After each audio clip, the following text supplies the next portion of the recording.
ไหมเอเอ้าว่างให้แสนนึงไว้ซื้ออยู่ซื้อกินเด้อขอบใจเอ้ยเพิ่นแน่ทั้งเอ้ยสุยาบ่สุยาเพิ่นก็ซื้อหยังก็เพิ่นกันนั่นก็เด็กกาเกียมแล้วอีก3 เดือนนึงมันก็บ่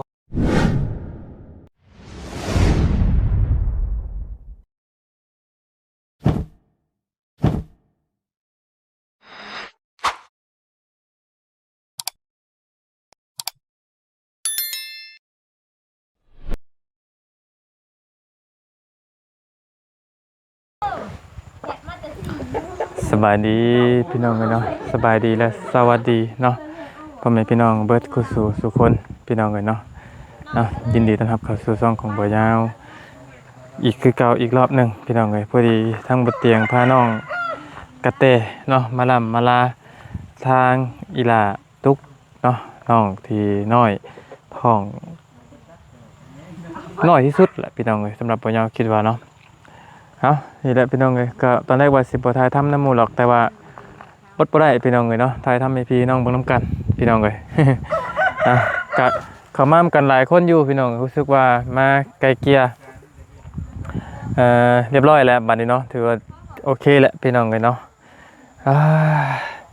เอามีแต่นั้นแหละพี่น้องก็เฮือนซ่านหลังนี้แหละเป็นเกิดประเด็นกันขึ้นกี้นี้เนาะพี่น้องแต่มื้อนี้ก็ถือว่าจบกันลงด้วยดีเนาะก็สิเป็นกระตูบตัวนั้นแหละพี่น้องที่น้องเพิ่นไปรับไปนอนอยู่ตอนนั้นเนาะก็สิว่าจังได๋เนาะมันจบไปแล้วพี่น้องบ่ยาวสิบ่เว้าเนาะพี่น้องแต่ว่าสิมาให้เพิ่นลำลากันเนาะแล้วสิออกเมื่อน้องแต่รู้สึกว่าสิกลับเมื่ออื่นเนาะเพ็ดตัวเอาหุบเบาปากฟองเบาปลากระป๋องเด็กยังติดตำนานไปจะหึงเลยมีปลากระป๋องอยู่โทรศัพท์มันเป็นอยู่แล้วดีตอนนั้นจังหวะกันต้องคิดกินข่าวเรื่องคนอยากข่าวให้ไหมคนอยากข่าวแห้งเป็นพ่อพวงกินคนเดียวกิน2 คนบ่ได้บ่ได้จักยังนี่หน่อยเดียวคนใหญ่ด้วยนะอาจจะใหญ่หน่อยนึงเป็นเอาผัวใช่ไหมพอดีซ้ำหมอทิศป่ะทิศจักลิ่นบ่เนี่ยบ่ซ้ำบ่บ่ที่จักปีเลยหมอทิศ13แถมกันประมาณนั่นแหละประมาณนี่แหละน้องตุ๊กเนาะแต่นี่เพิ่นเล่านี่แหละเพิ่นแบบผู้หญิงเด้นี่แหละมีน้องเด้กินข้าวก้อนกินข้าวก้อนตัวก่อนข่อยสิมาหาตอนแรกๆตอนเจ้าไปหาอยู่ตอนท่านนั่นก็ได้ญี่ปุ่นน่ะเพิ่นมากินหลายอันนั้นก็ข้อยก็ท่วงอยู่มันแปลกนะใช่เห็ดทานเพิ่นกินเฮากินหลายนะกินยังก็แซ่บเมียนอยู่แซ่บตอนยังเพิ่นใหญ่บ่มันต่างกันเนาะตอนนั้นยังบ่ได้ป้องคักบ่โซนกับท้องนั้นมันบ่ได้คือกันได้ตอนทำมามันก็เกิดจากป้องเลยแหละเดี๋ยวมันออกแนวกึ่งป้องแล้วนะแต่เพิ่นอาจจะเชื่อเพิ่นก็สิเชื่อนะเพิ่นว่าเพิ่นชื่อแนวมาแตกแล้วนี่นอนนั่งในคนละมือมาตอนคายดินมันเป็นห่วงตอนว่ามันมาเลยมันคลอดนะเป็นยังน้อยๆเนาะคลอดมันลูกบ่เปิดได้โดยเข้าหากระเพาะแม่แล้วน้องต้องได้ผ่าตัดออกเด้ว่าบ่เปิดแท้เพราะว่ามีท่านที่ดีบ่ต้องไปอันน้องนะฮะอายุ17 ปีก็ยังได้ไปผ่ามันบ่เปิดคนอายุ17 ปียังขี้ไล่หันเช้าขึ้นก่อนเด็กน้อยมันลูกบ่อยากเปิดขี้ไล่เช้าขึ้นเอาเวลาที่ดีว่าแต่ละมื้อเฮาไปอยู่เรือนว่าไปตัดอ้อยเสียล่มได้ซะมัน6 เดือนเลยแก่แล้วนะอยู่ช่วงกาเกียมนั่นอยู่เด้อช่วงจะค่อยมาเดือนหยังก็มาตอนประมาณอยู่2-3 เดือนนี่แหละเพราะว่าเฮามาเฮาก็ฮู้เนาะสองเพิ่นยังนางน้อยอินเดียน่ะจักปีใช่เอ้ย12โอ้สิได้เรียกกันแหละเฮาประมาณนี้แหละ34นี่แหละน้องเพิ่นเห็นเราเดาตามนี่นะประมาณนี้รู้จักยังไงดีเลยแบบไล่เลี้ยงสายแห้งเลยกระบะเดินเนาะเป็นประเทศเฮ็ดกันไปได้น่ะใช่เป็นงานตัวนี้ อันซอฟอันนี้อันนี้ก็ได้อย่างงูกันได้เลยข้าวหาพ่อ เอากินข้าวก่อนแล้วกัน เพราะว่าเอ้ยก็นอนอยู่เพื่อนบัดนี้จะไปรักอยู่ใช้อยู่กับป้าบ่รู้อยู่ดอนบ่รู้ ก่อน ใช้ ก่อนหันบ่น่ะ ก็ว่าป่าก็พูดเนาะ น้องเตยังอยู่เฮือนอยู่บ่เจ้าตอนนั้นน่ะ อยู่กันแบบยันหลักร่วมกันนั่นนี่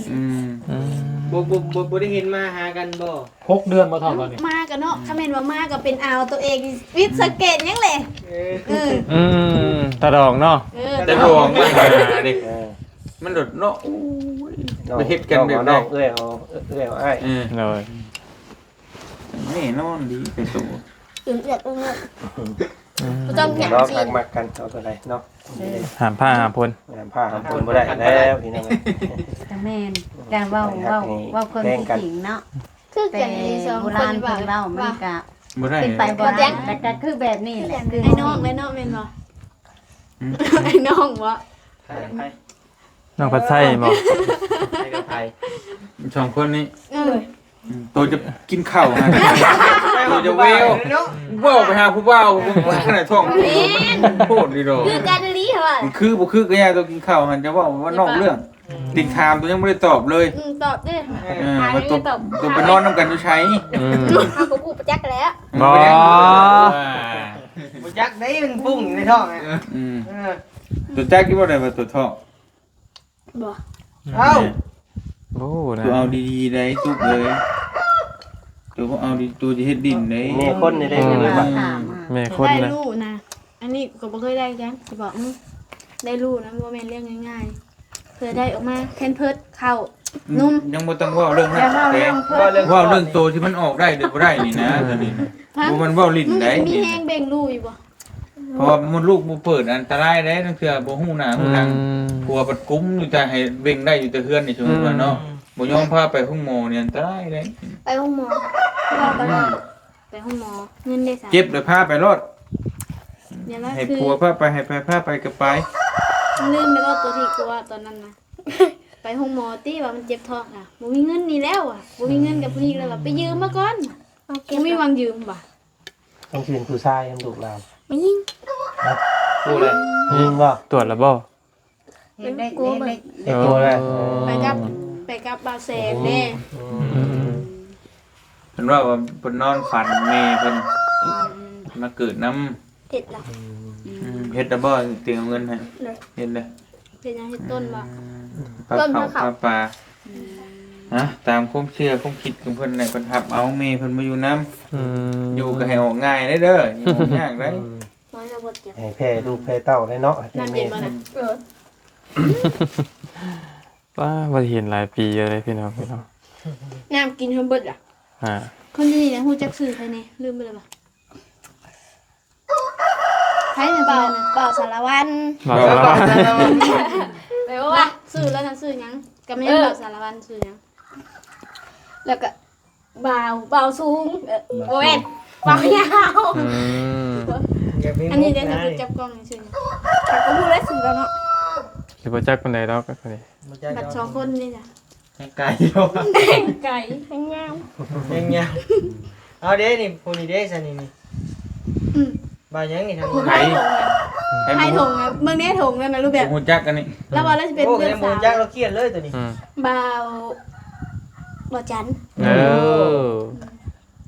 งาม กำลังเป็น 3คนนี่นะหูใช้อันนี้ก็บ่าวสารวัตรบ่าวยาวบ่าวจันบ่าวเตียงนี่3คนตัวเอ้าอันนี้ก็มากับบ่าวเตียงนี่ก็มากับบ่าวเตียง ชุดดีๆเนาะ ต้องกินข้าวได้ใช่ถึงจะ ลมจะลงอีก ดีๆเลยเรื่องจริงได้พี่น้องเลยปวดหัวตั้งแต่เมื่อวานชื่นนี่ ตามเมืองน้องเพิ่นอีกเนาะ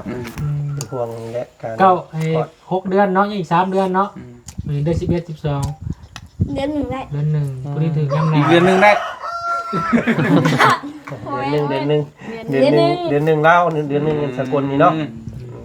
เดี๋ยวว่าเดือนหนึ่งได้บ้างดีว่า6 เดือนเลย ตาเจ็บท้อง ตัวน้องเพิ่นก็จะ มันบ่มีความแน่นอนเด้อตุกเด้อถึงสิบอกตัวเด้อโดยจะไปว่าฮอดพุ่นฮอดพี่เนี่ยมันได้บ่ พี่ป้าอีกลูกไปห้องนอน คือมันสามารถเจ็บได้ทุกมื้อน่ะถ้ามื้อใดเจ็บแต่ตัวเป็นไปหาหมออย่างเดียวแต่บ่ซั่นอันตรายแฮง บางคนก็คอร์สกำหนดก็มี เนี่ย บางคนก็ดังอีก ได้8 เดือน การเตรียมไว้แล้ว อืม การเตรียมตัวรถ หมอเขานักเดือดไร นัดไปได้มา 7 เดือนละ เดือนหนึงเทื่อหนึงเดือนหนึงเทื่อหนึงไปได้โกบ่ แม่นอยู่อันนั้นเพิ่นนัดไปโกแต่ว่า แบบบอกยังไงเจ็บท้องอ่ะเที่ยงคืนก็ไปเที่ยงคืนโลด ถ้าตัวเจ็บแล้วตัวไปอย่างนี้พี่น้อยก็น้อยพอชะมอนี่ก็ยังสิ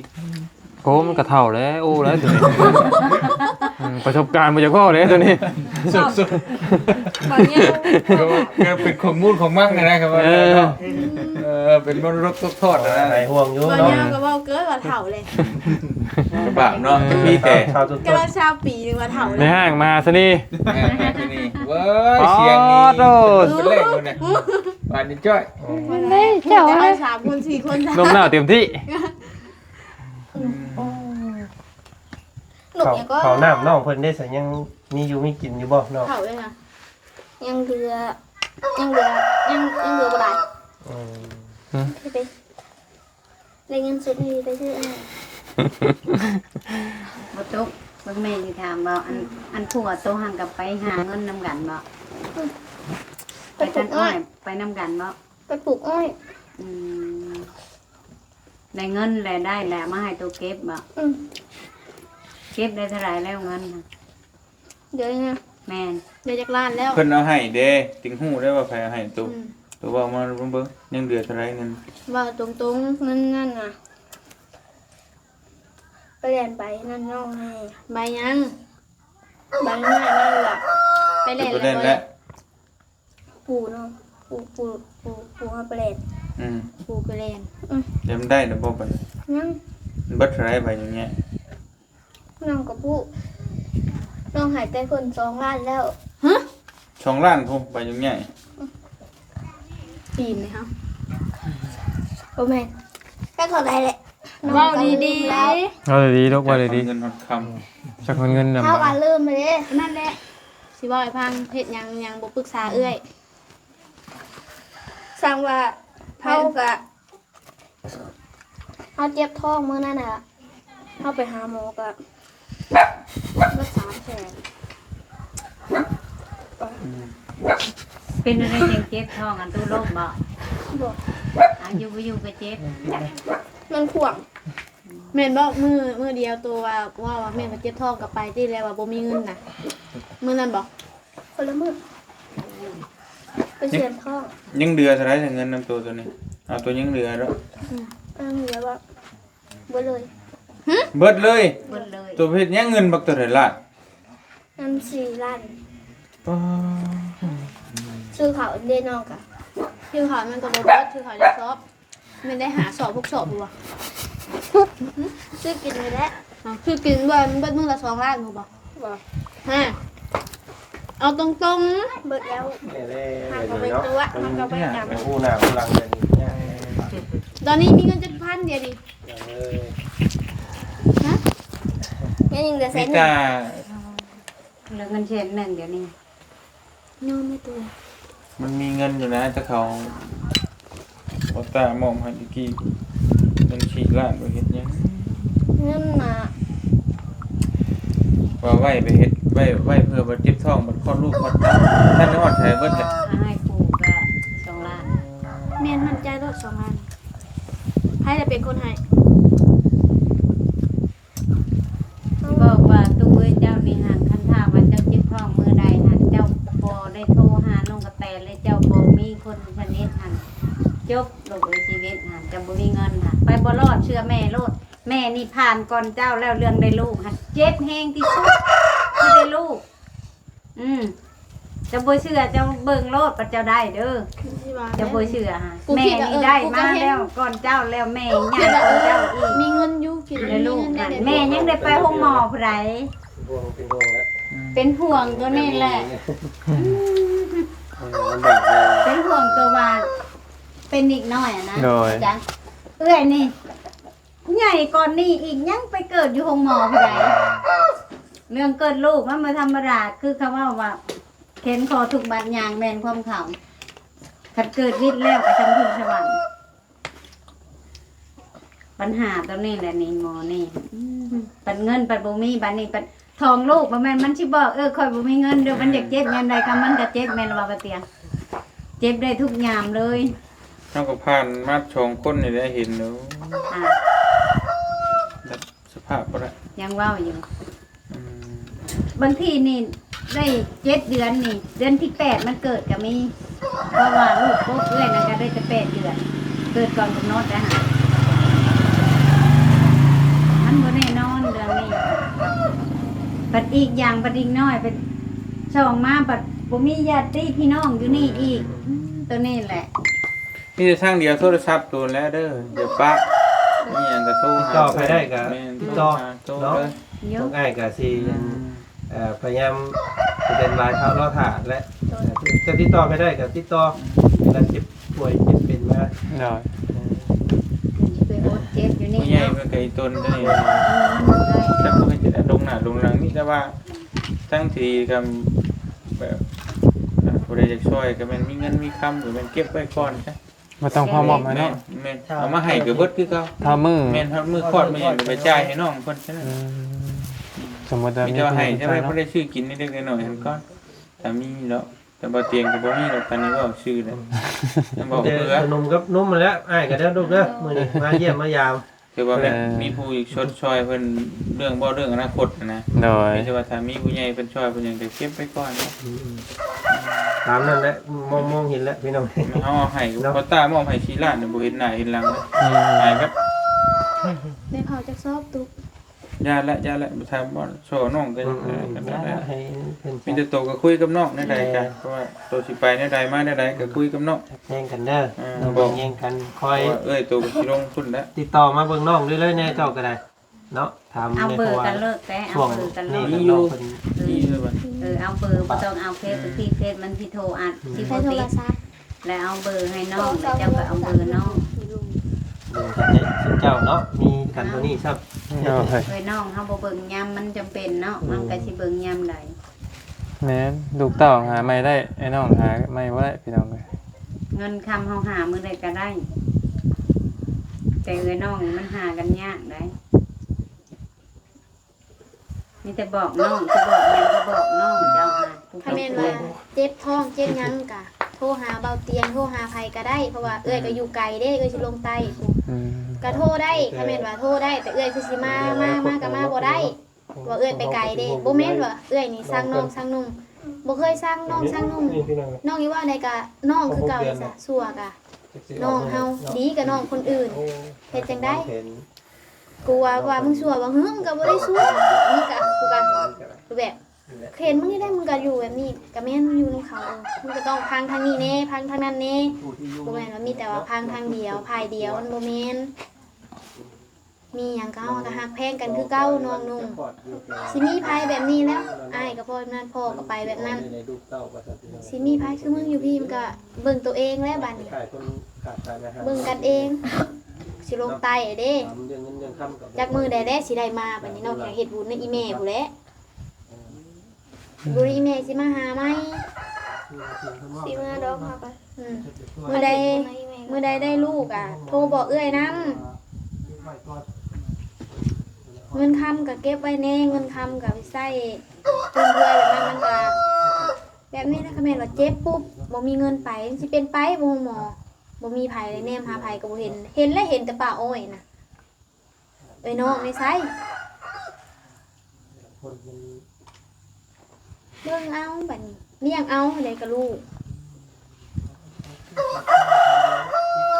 ไปเยี่ยมไปยามมึงทางครอบครัวว่าไอ้นู่นก็เชื่อได้ขอมาเยี่ยมมายามเราโดย เอ้าเออ จะเป็นลม รถ มานั่นแหละเนาะ รถ พี่น้ ได้ อง กู เอ้ย ได้บอกเตียงเอ้ยอดเอาได้บอกเตียงหน่อยนี่ ปาเตียงจะเป็นลมแต่คืนนี่นะคืนเป็นลมต่ออีกนี่ค่ะ ตั้งแต่ลูกแบบตั้งแต่ นั่นแหละตั้งแต่มือลงไปหา ที่ เจ้า หนึ่ง จะมาหอดเมื่อคืนนี่มาหอดมื้อนี้อีกมื้ออื่นอีก อื่นต่ออี ยาก ว เล เลย ย มืออยู่ไปส่งนี่ นั่นแหละยังมายาวเลยยังว่า เปล่าได้ที่หวัดดิคันบอเตียงเป็นโรคอีดีแล้วก็นอนหายอีดีแล้วบาดนี้ ไม่เหมือน เอ้ย ย่างบ่ได้จึงก็สิขาดเมื่อจึงอยู่นี่ ตามไรสิกิน ขาดบ่ได้จึงก็สิกินกูนอนเด็ดขาดอยู่ ว่าจะมีจำขาดของตายบ่ โอ้ ถ้าแม่ปาได้กูจะโทษเมียมาเอาแล้วสิ บ่ได้ ปลูกไว้ก็บ่อยู่ดิ ปวดทายกูสิบ่ทายอยู่นี่สิบ่ทายอยู่เนาะ สิปวดรูปแบบมันสำไรกันสิอดบ่เดี๋ยวนี้ โตผู้เดียวที่ได้ติ่งอยู่อดทนมานี่ที่ไหนตุ๊กเอ้ย นี่แล้ว ติ่งอีตนตัวที่ได้ อันนี้น่ะซ้ำพ่อผู้นึง แต่ว่าขมูมี อยากเสีย ติ่งบ่อีตน อ ตั ยาก ว กิน บ่ได้จักหยังเนาะ น้องบ่ฮู้หยัง ตามภาษาเพิ่นเลย นับฮอด น้องสายฟ้า นับฮอด100อยู่บ่ตุกฮอดอยู่บ่100 กัน 1ฮอด100 จังหน่อยวันนึงแล้วก็ร้อย บ่ถามมีดีฮอดอยู่บ่ แบบใดเนาะ หนังสือก็บ่ได้อีหยังก็บ่ได้ก็เด้อ บ่ได้ดอก มันคิดว่ามันกระชาเอ้ยผู้เห็นก็เห็นแต่น้อยอีกเนาะน้อยก่อนชุมเจ้าสิมาอีกนี่นับหนึ่งนี่ก็บ่เทิง1,500จ้ำนี่นะสิไปนั่นจังไดจะว่าเบิ่งแน่แบบสิละนี่นับเงินนี่บ่ฮู้จักเลยนั่นน่ะแต่เว้าคลอดได้ซำนี้ก็ยังบุญแล้ว ตะกี้แห่งกัน แต่ นัก กี้ เนาะ แฮงเว้าบ่ได้เลยตะกี้ก็ ช่วง แล้ว 2 ปี หาก็ นี่ ใหญ่ ก็เต็ นะ ก2 ปี เด็กน้อยหาก็ใหญ่พี่น้อยมีแต่ว่าย่างน้อยก็ให้ย่างได้บ่ได้ก็คือให้มันได้คลอดออกมาก่อนเด็กก็เลี้ยงได้บ่ได้ก็จังว่ากันดอก ข้อเราได้เลยโลก ขนาดแม่นคือว่าขนาดชาวว่าพื้นมันว่าฮอดลาวเนาะสาวลำเพ็ญแล้วบ่เต็มแล้วก็ยังเราเลี้ยงลูกเป็นใหญ่นะ แต่ว่าอันนี้มันสิบ่ว่าติสิเลี้ยงลูกบ่ล่ะแต่ว่าในขั้นตอนที่ว่าเฮาเป็นห่วงก็คือเป็นห่วงตัวที่ ตอนสิคลอดนี่ ออกมานี้มันจะออกมาได้นะบ่ง่ายคือมันเล็กน้อย ว่าเรื่องของตัดหลายล้านอีกเนาะ โอ้ บ่นั่นคือมันได้ยากได้หยังนั่นคือมันพัวกับโตเปสำคัญอีกนั่นคือมันแบบมีแต่ว่าบ่มีเงินน่ะบ่อยากพาเมียไปหาหมอโดนน่ะยังกันเป็นนี่แหละก็นอนอยู่เฮือนเรียบร้อย เดี๋ยว แท้ นั่นมันจะมันคิดตัวนั้นเราไปไม่ได้เบิดเงินแบบบ่พาไปยังเป็นห่วงตัวอ่า ก็คือเห็นเลยเนาะอะไรกัน ก็เห็นกันนะ ก็สิยกตัวอย่างคือแม่เจ้าซะเห็นบ่แม่เจ้ากับพ่อเจ้า เจ้าหูอยู่เมย์เจ้าเป็นได้ แม่เจ้าเป็นจังไดจะว่าย้อนหยังก็ย้อนเจ็บท้องลูกแล้วแม่เจ้าเองแหละนี่ฮะบ่แม่นแม่นางว่าที่เว้านั่นแหละนี่เว้าความจริงเลยนี่ อันนี้ก็บ่ฮู้กันอันนี้ก็อยากอันนั้นอยู่ เพราะว่า เบิ่ เบิ่ง ง แน่ ได้มื้อน่ะ แม่นางอยู่ติดกันก็ยังบ่เอิ้นใช่กัน พ่อโตหันตาจ้อยนี่ อืม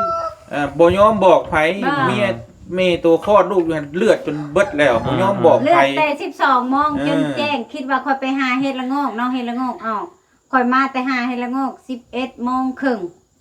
ยายแต๋วหันเบิดแล้วแบบเบิดสภาพแล้วมันช่วยบ่ได้แล้วแม่นล่ะว่าค่อยย่าน เบิ เบิ ด ด แล้ว ครับ เท่านั้นเลย ค่อยมาหันแบบป้าสินป้าเชื่อแล้วบ่ฮู้มือความคนแล้ว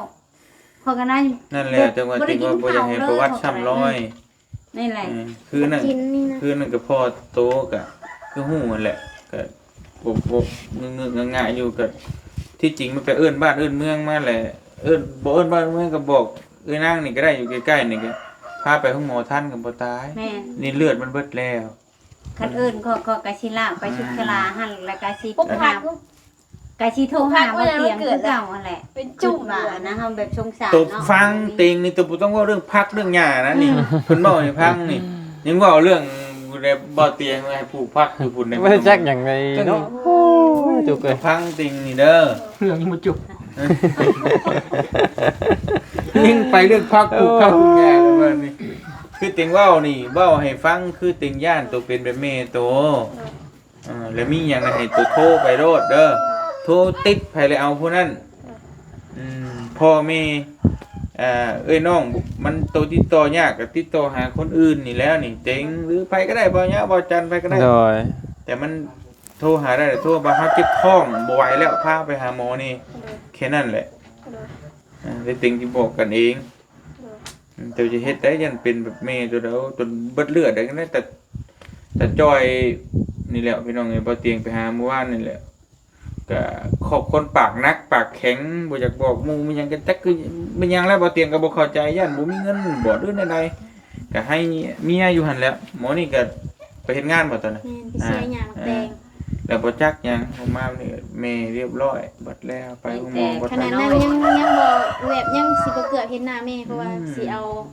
เขาโล่งเลยหั่น แล้ว นะ คนตายมีแห้ง แต่ไม่แห้งเพิ่นมาอยู่เฮิ เพิ่ ง นก็บ่ให้อยู่เพราะว่าไปเอื้อยของชาวนางแหละพากันอยู่ไปฮอด ใช่แบบใส่ล่อตีนเดียวแล้วล่อนั้นล่อสองตีนเนาะ ล่อฉีดอัน2ตีนนี่แหละ สองตีน ยุ่ง โอ้ทร เพ ม ราะ ด ว่า นะ คันสิใช้รถจ้างมันไปบ่ได้เนาะบัดนี้เพราะว่าคนมันเบิดสภาพไปดิเฮาก็ต้องอาศัยแบบนั้นมันบ่แม่นรถใหญ่สิไปครึ่งกันจังได๋ สิว่าจังไดเนาะ ทรหดแห้งดีเลยคิด ก็จะมาเห็นภาพคิดภาพชื่อๆกัน อ้าว นี่แหละ สุกใส่ล่อ นี่ผู้เห็นแบบว่าเห็นเต็มจอนี่จน สุกใช่ล่อแล้วหลังจากที่เสียชีวิตไปแล้วเว้าขอโทษพี่น้องเอ้ย แล้วก็ โลงสิใส่เจ้าของ แม่น ผังก็ยังบ่มี มาเตียงนี่เขาว่ากับเจ้าของมันนั่นกันนะจะลงมันโอ้ยเห็นแล้วก็อีโตนน่ะทั้งนี้ก็ให้เสียสะอยู่ สำหรับครอบครัวนี่จักเปิดเลยตั้งแต่ต้นเลยดิ คิดว่าคอยอยู่ติดกันยังบ่รู้จักเป็นมาแต่หาเฮ็ด โอ้ย ไป ที่หูหาเงิน ตัวละบอกน้องทุกเดือนแล้วก็ ก่อนสั่งลากัน เมื่อนี่ใดก็มีนั่นก็เว้ากันเด้อนี่แต่นั่นก็ แข่งกันคือกันแหละตุ๊กเลยเรื่อยก็ได้ อืม ฮักแพงกันเด้อบ่ให้ โอ้ย มีกะสิเมื่อแล้วบัดนี้ตูเพราะว่ามื้ออื่นสิลงใต้อีกกะสิเมื่อเบิ่งตัวเองก็ฮักแพงกันคือเก่าเอ้ยน้องเฮามีเท่านี้มึงได้แพงกูอยู่บ่คือบ่ปากู ระวางให้แสนหนึงไว้ซื้ออยู่ซื้อกินเด้อขอบใจเอ้ยเพิ่นในทั้งเอ้ยสุยาบ่สุยาเบิ่งก่อนซื้อหยังก็เบิ่งกันหน่อยก่อน ในการเกียมแล้วอีก3 เดือนหนึงมันคือบ่ฮอดกำจักเนาะเกียมเรื่องหยังเรื่องหาเบิ่งที่ว่าคนไกลคนเคียงแล้วเนาะที่ว่าอัน สุภาพ มีลาง เดี๋ยวนะสุภาวันฝากคำว่ากับบุญกับคุณเพิ่นนี่แหละ คุณเด้อแม่ที่ฝากเงินมาให้ลูกฝากมาสนิทคอยกับแม่เราเท่าวันเท่าเด้อสาธุ นี่ก็เอาให้เล็กๆน้อยๆไว้กินไว้ซื้อกินเอาให้ลายก็บ่ได้เบิ่งคักได้ เขายัง ไปมีแต่นั้นแหละสาเด้อแต่ว่า เป็น อันนี้ของระบาเดี๋ยวไปชื่อบ่ริมร้อยได้เด้อ อันนี้ของระบาว แค่ของว่าวุ้นเนี่ย หนึ่งเด้อ โอ้หันเด็กได้หลายแชร์เลยดิโมทนาปัจจัยเอา พอมันมาเห็นเงินแหละก็ซื้อมั่วทุกทีบได้ล่ะ เก็ เล บ ย ไว้นำ เก็บไว้บ่แม่นว่า กับปุ๊กหนู โค้งไว้ บ่แม่นว่าถ้าไปซื้อตัวที่เนาะมันก็บ่ได้ เก็บไปในโตเจ้าหัน คนเฮา ที่นางกระจ โอ้ กก่อน ใหญ่เด้ตัวนั้นนะ บอกไงที่หื บอกแล้วก่อนนะ เนาะคือสิเป็นแนวอยู่เลยก็บอกใหญ่ไปเลย บ่ได้ชอบได้ชอบกัน เอาเลยแต่ก็ โอเคไปงานลบกันเด้อซะเด้อ เดี๋ยววุ้นตัวไปเนาะ แม่นางก็ให้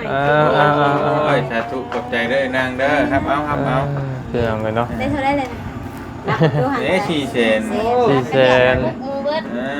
นับแล้ว ใส่กับหมูเลยมาอยากเบิ่งนี่เด้อ เอ้ยกับปุ๊กหนูก็บ่ใหญ่ไม่น้อยหรอก เอาเด้อน้องก็อยากเบิ่งเลยได้ ไป เท่าได้เลย ฉะนั้นก็เขาเบิ่งเครื่องมึงชานบ่แต่นั่นนึงเพิ่นเอาออกเพิ่นเอาเครื่องกองป้า เอาเบิ่งเลยบ่เอาออกเบิ่ง โดยตาสารบ่าวระบาวบ่ได้เข้านำเด้อเนาะ ระเบิด เก็บไว้ลูกเก็บไว้โอ้ยพี่น้องเลย ยังไม่ได้คุยอยู่ เอาพี่น้องเนาะนี่แหละนี่แหละพี่น้องเนาะก็รู้สึกว่าลายอยู่พี่น้องบ่ยาวตอนนั้นก็จักก็นี่อย่างแน่พี่น้องที่บ่ยาวมีสมทบตอนนั้นก็เนาะจักสิแม่นมันยังเนาะเอาเท่านั้นละพี่น้องก็มาก็กินแล้วปุ๊บหยาบอยู่เนาะไปพี่น้องก็ขอบคุณเนาะทางเอื้อยยุพาวันเนาะอยู่ฝั่งไทยเพิ่นฝากมา 1,000 บาทพี่น้องเอ้ยบ่ยาวให้ทางประตูอวยพรเก่งพร้อมพี่น้องเอ้ย250,000เนาะ300,000พุ่นเนาะพี่น้องเอ้ย350,000เอามีแต่ว่าทั้งบ่ยาวเองก็ต้องขอบคุณทางเอื้อยเพิ่นหลายๆเด้อขอบใจแล้วก็ให้ทางน้องตุ๊กเพิ่น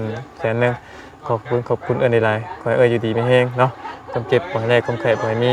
ปราศจากโรคภัยทั้งปวงเด้อเนาะว่าสิธุรกิจการงานหยังก็ขอให้เจริญรุ่งเรืองตลอดปี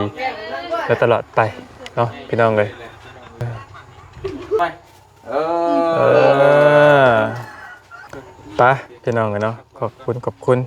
ยินดีมีแฮงบัดกุศลทุกคนพี่น้องเนาะไปแล้วพี่น้องเลยขอบคุณที่เข้ามาติดตามและเป็นกำลังใจจบลงได้ดีเนาะเดี๋ยวสบายดี